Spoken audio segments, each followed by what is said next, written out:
Here you go. It's the chain of command. All right, say there's a new toothpaste coming out. Let's call it Dazzle, Dazzle toothpaste. And the brand manager at Dazzle Inc. contacts their ad agency. We'll call it Woofer, Tweeter, and Humperdinck.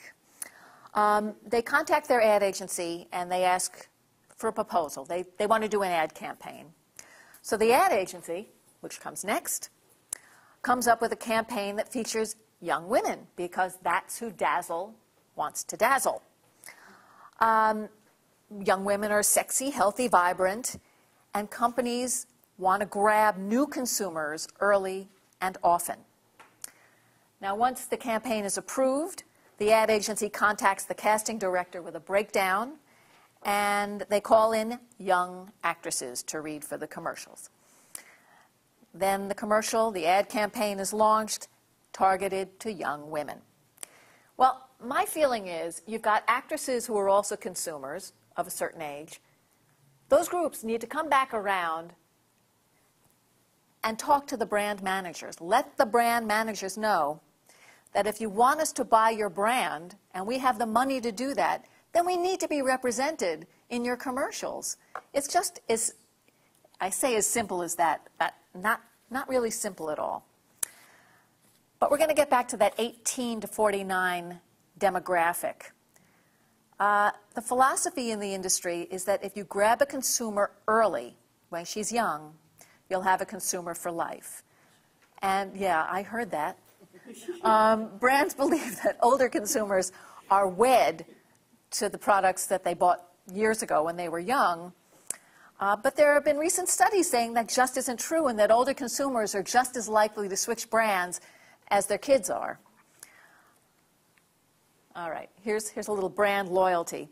But it's one of the excuses that brand managers use to justify their focus on a younger demographic.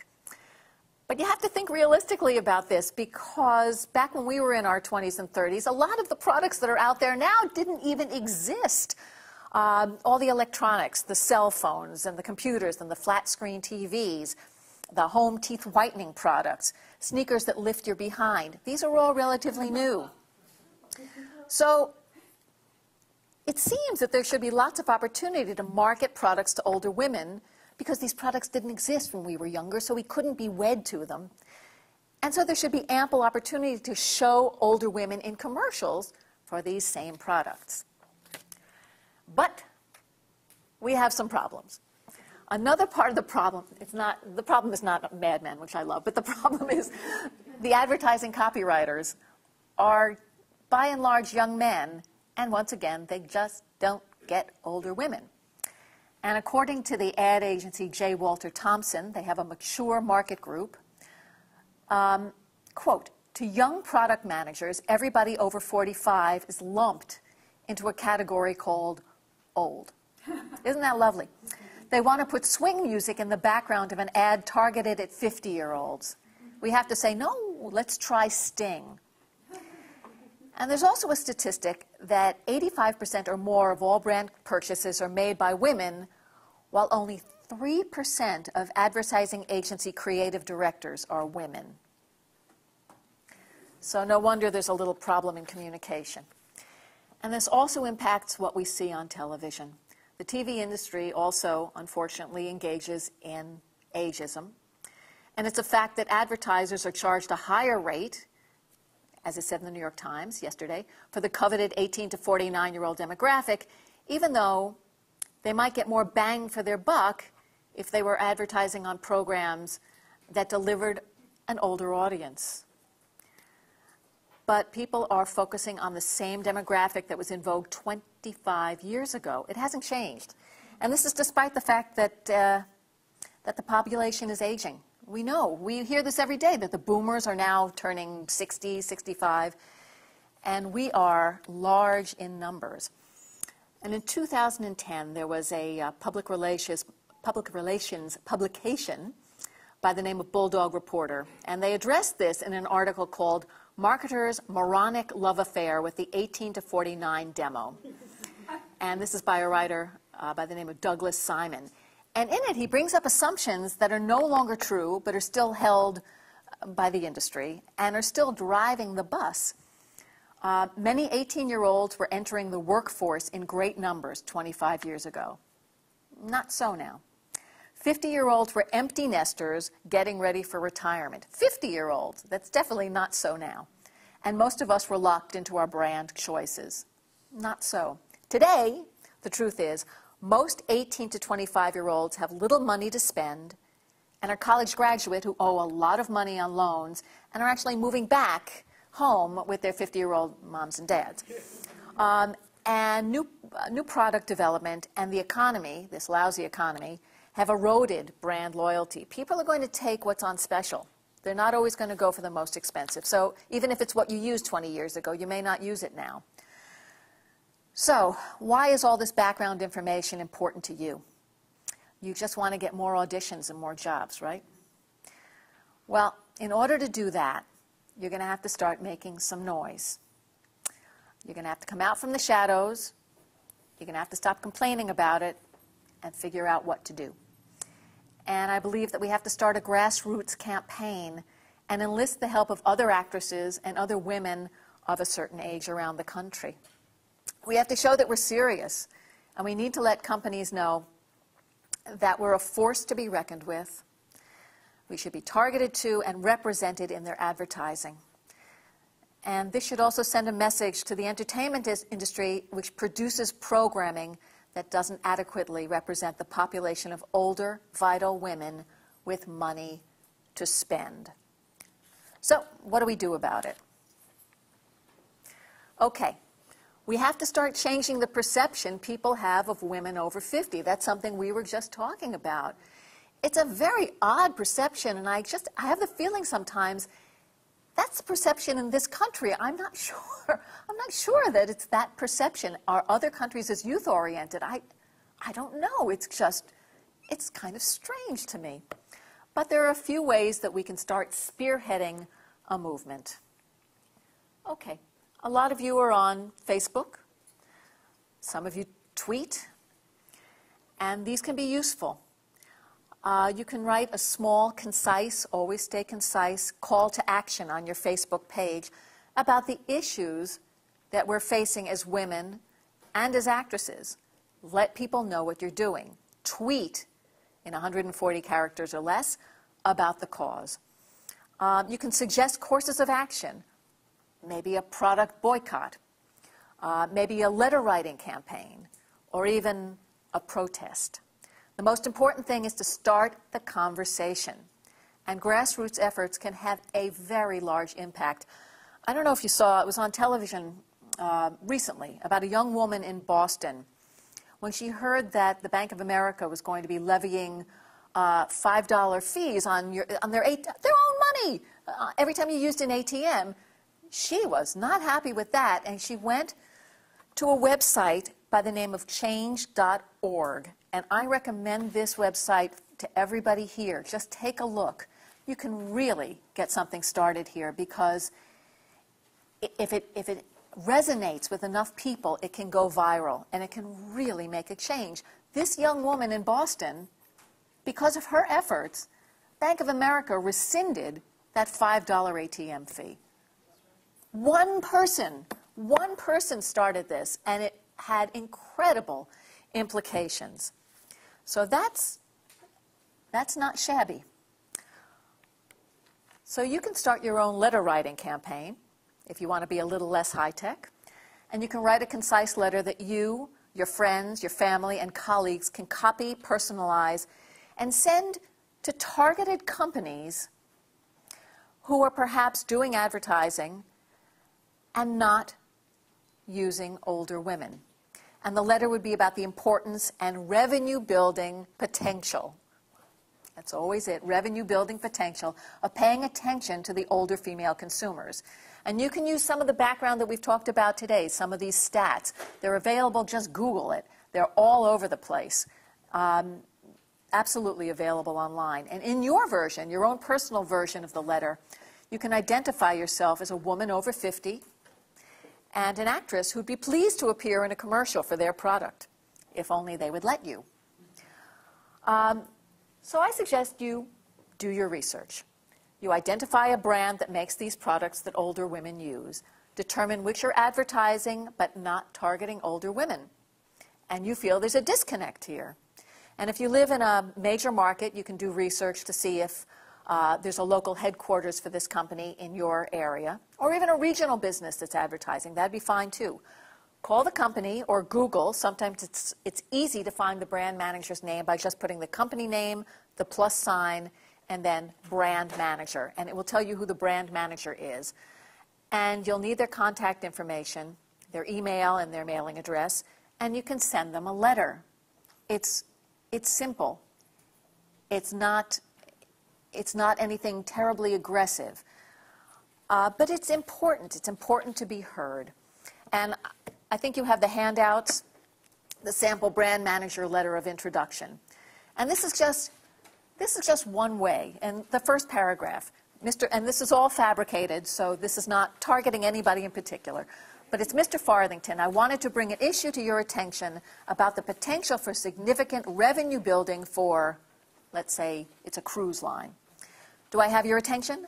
I fondly remember Barbara Lee Smith singing, "We sure have fun" in your commercials years ago. But now that she's a woman of a certain age, I no longer hear her singing your theme song. In fact, I don't know many women over 50 who are singing your praises. We notice that there are not many, if any, older women represented in your commercials, even though we have the funds and the time to now take your cruises. Are you not interested in our money? So that might indeed get somebody's attention, because they know, everybody's aware that there are lots of people over 50 and lots of women over 50. They just are a little unclear about how to address this situation. So there's no movement. And it's kind of a throwback to those ideas that were true 25 years ago, but are absolutely untrue now. But here's a suggestion. As I'm making these points about doing a protest and writing letters, this was advice that was given to me by a terrific journalist by the name of Linda Tischler. And as I was trying to get my company focused on boomer women off the ground, she very graciously had a conversation with me about marketing to, how to market to older women and how to approach the brand managers and the people in charge. She said, don't preach, never preach. If you have the opportunity to meet with one of these people or even write to one of these people, none of this, because they will not respond well. You have to keep a light touch, and you have to keep a sense of humor. Otherwise, there's going to be pushback. I guarantee there will be pushback. Nobody wants to be preached to, and nobody wants to hear, you're doing this wrong. Why are you doing it this way? You have to come at it from a different angle. A softer angle. It's like playing a role. You may be mad as hell, but we still have to be very smart and strategic in order to get exactly what we want. I also suggest that if you're going to do any of these things, if you gather with your friends and you decide, let's do a protest, let's write a letter, let's do a campaign, I suggest you contact your local SAG office and you let them know what's on your mind, because they're in a position where they represent people of all ages. So they have to stay on good terms with the advertisers, with the actors, with the actresses, with everybody. So just make sure that if you want them if you want them to sanction it, just make sure that you talk to them first, because they have a lot of people to answer to. So that doesn't mean that you can't get out there and make noise. You absolutely should be doing that. All right, now to the fun part. If there is a major company headquartered in your area, think about staging a certain age protest. And just make sure you're within the bounds of the law. We don't want anybody getting arrested for this. But just a few women over 50 carrying picket signs, chanting, can be very effective. And one of the ways to make this effective is to contact your local media. And you contact your local TV affiliates and you let them know about your protest. You call the main number of the station, You get the email address of the newsroom. You don't even have to talk to anybody specific. The newsroom is fine. You send them a media alert, and that I gave you a handout for a media alert as well.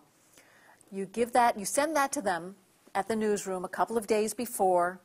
You send it to them the morning of your protest, and you call them that morning and say, hey, listen, we're protesting, and you tell them what you're protesting, that women over 50 are not being represented by this company, and we will be here, and they will have the address on the media alert. We'll be here. If you're interested, come follow this for the 6 o'clock news.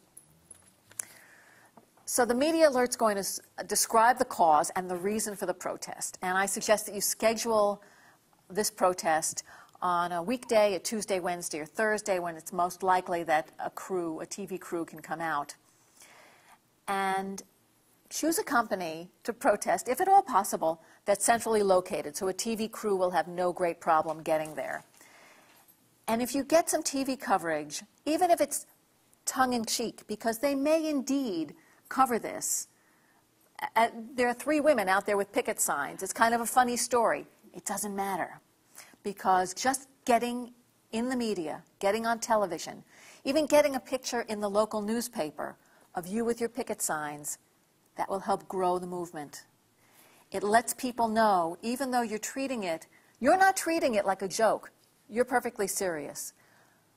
But it will get the message out there, and it will get it out there in a way that's not shrill, which is very important.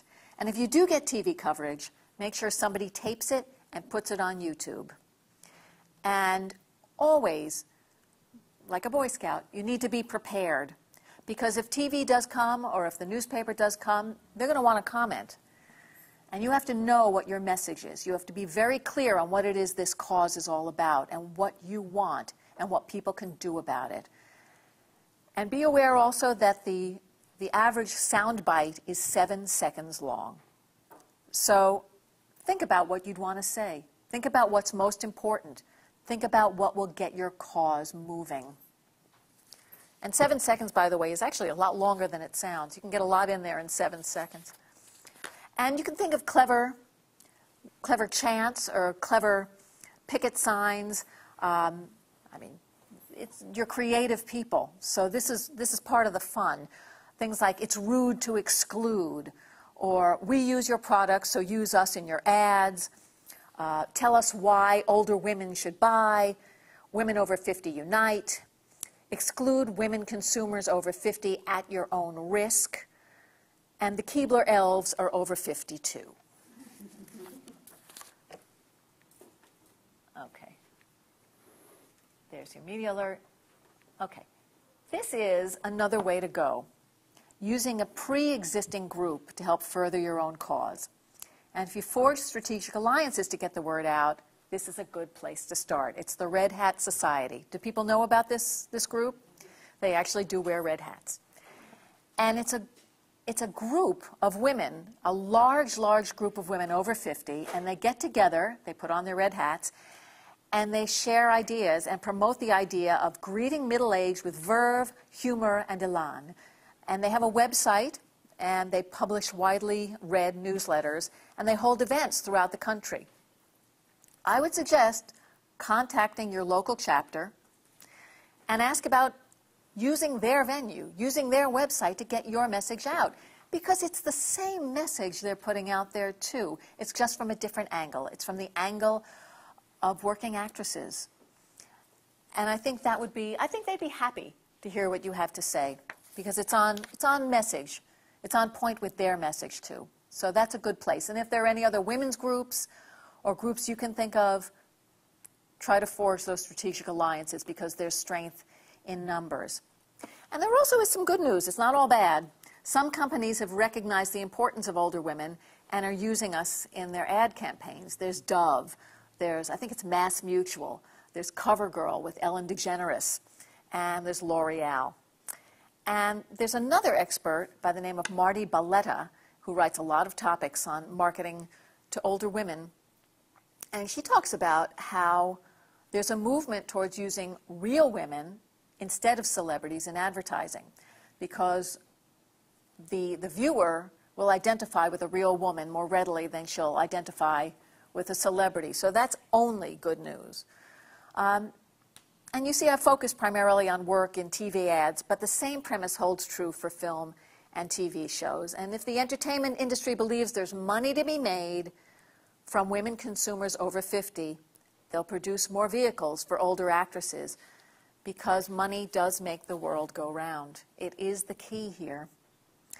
And I've also talked about approaching companies that are not marketing specifically to women over 50, but you should also keep your eye on the companies that are marketing to women over 50. Find out who's the ad agency for that company. You can call them and ask the question. And send the ad agency a note of appreciation for paying attention to older women, and ask the company who their casting director is. Send that casting director a photo and resume, or your reel. Make friends. You never know. And some of you may have already tried these things. But it doesn't hurt to be creative. I know in my career I would think, oh, I can't do that. I can't possibly do that. Nobody does that. Doesn't matter. Do it. Try it. What can you lose? Make friends. Make contacts. It can't get much worse. It can only get better. And I think one of the reasons, besides all the ones I've talked about, that this is such a complex issue is that women over 50 are a very large, diverse group, and we don't all think alike. And not everyone wants to be recognized and marketed to as an older woman. Some of us are Botoxed and plumped and reconfigured in an effort to hold back the hands of time. And other women over 50 are perfectly secure with being over 50, and they find it kind of demeaning if they're being marketed to as if they're obsessed with youth. They're comfortable in their own skins. So we, as older women, do complicate the issue a bit by not having a consistent voice or worldview. And why should we have a consistent worldview? There's no reason. We are individuals, and we should continue to have those divergent views. But it does make it harder for marketers to communicate with us. I was thinking, Ellen and I have had conversations on a number of occasions about women telling their age. I told you I'm 58. I'm okay with that today. Some women are not, and that's okay. You're never going to get every woman to divulge her age. They shouldn't have to. Maybe it would end the stigma. I don't know. But it would demystify age, perhaps. But it doesn't matter. Whatever you're comfortable divulging, that's fine. And we're never going to get a consensus on that, and that's okay too. But it does make it harder for marketers to communicate with us because we have so many different voices. And women over 50, as I've mentioned, are all lumped into one big group. I don't know if you remember the musical Mame, but there's a song, Bosom Buddies, that Mame is singing with her friend Vera Charles. And in the song, Mame says, "Well, Vera, how old do you think I am?" And Vera Charles, as played by B. Arthur, says, "Somewhere between 40 and death." Well, it's a great line. Unfortunately, that is the way we're perceived. We're all lumped together into one big group, and it's a big group. It's a huge age range, a huge experiential range, and even a huge geographical range. The people in California are not the same as the people in New York. So what we ultimately need to do is to brand ourselves as powerful, vital, financially relevant, and sexy women. The challenge is that this is a societal issue. It's not just a SAG-AFTRA issue. And I can also suggest, if there are casting directors you've worked with before, give them a call. If they have the time, ask them if you can sit down and talk to them and tell them about the challenges you're facing. I don't know what kind of difference that would make, but it's a good conversation to have. This is a good conversation to get started between us and between the powers that be, and just get it out there into the ethos, because It's important. And as I said, it's time to make some noise, but always be sure that the noise you're making is a purr and not a screech. It's time to come out of the shadows in a smart, strategic way. And you can be creative. You can't go wrong. Try something different. Send flowers to a brand manager. You never know. But it's time to be invincible and not invisible. So that's it. I thank you very, very much. Thank you.